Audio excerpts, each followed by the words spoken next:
Hi everyone. If you're watching this video, it's most likely because you're a mom that is walking through this really difficult season. Quite possibly, maybe you are estranged or semi-estranged from one or more of your adult children. If that's you, I want you to keep watching this video because we're going to talk about what do you do next? What's your next best step? And that's not going to look identical for everybody, right? But I want to share some things to think about. So for those of you that are new to my channel, I just want to welcome you. My name is Sally Harris, and this channel exists because I had walked a difficult road with my own daughter for over 10 years. And while her life was spiraling out of control, mine definitely did the same. And now I have the honor of privilege of getting to help so many moms walk through this difficult season, because this is not something we plan for, right? There's no manual on this. So let's dive into this, because when you ask yourself, okay, once you're in the situation, you've semi-accepted the fact that my son, my daughter won't talk to me. Maybe you know why, maybe you don't know why, right? There's a lot of variables. But one thing that everyone does have in common is grief, right? There's the grief factor, there's the shock factor. And once you kind of get your bearings under you and you're able to stand up and say, okay, now what am I going to do about this? What is your next best step? Well, the next best step has to be for you, because I can promise you one thing. I've worked with so many moms, and I did the same thing. I chased my daughter. I tried to contact her when we had seasons where I didn't know where she was. I frankly didn't know if she was dead or alive, to be quite honest. But there were seasons where I was able to reach her through a phone or messenger or something. And I would just constantly stalk the, Facebook and, any possible way of figuring out if she was still alive, if she was, going to talk to me, not going to talk to me. There were so many different seasons in the big season of things. And I would highly recommend, if you're able to not do that, I would recommend you not doing that. It did not serve me. It did not serve me. It made me sick, actually. It became so obsessive because it was my only lifeline to her.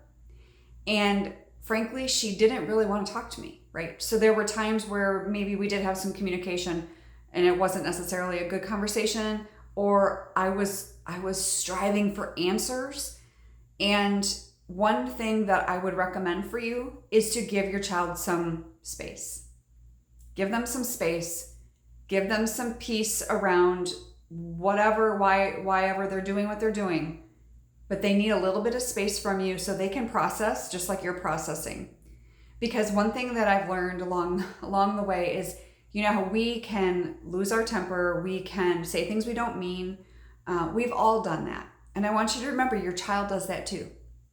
Your adult child says things that they don't mean, and it's hurtful, and they're angry, and they've got a lot of other things probably going on within themselves that's causing some of these issues.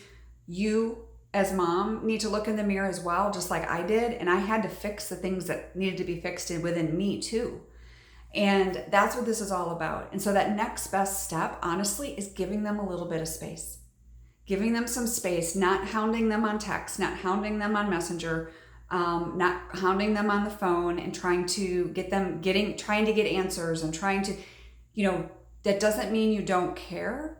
It means that you're giving them the space, and truly you're giving yourself space and giving yourself some grace to be able to breathe within this time. And I know it may seem like a long time, and you're going to have to figure out for yourself what that looks like, but I'm giving them some space, and really you have to reconnect with yourself, reconnect with God, reconnect with people who are going to support you, because without that, it's going to be a very long, lonely road.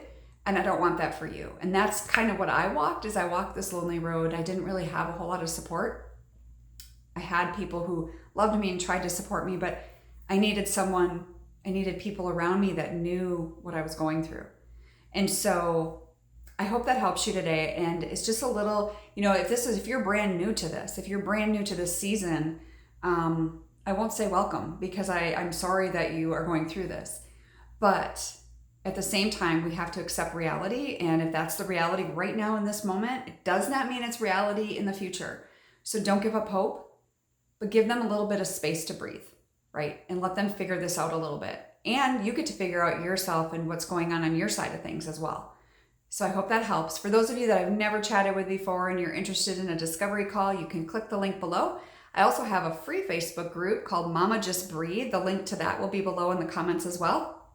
And you are more than welcome to join that. It's a large community of over 500, I think over 500 moms now that are communicating and sharing wins and sharing struggles. And I'm in that group posting things and just building up community with different building conversations and things like that. So I hope that helps you today, and I'll see you next time.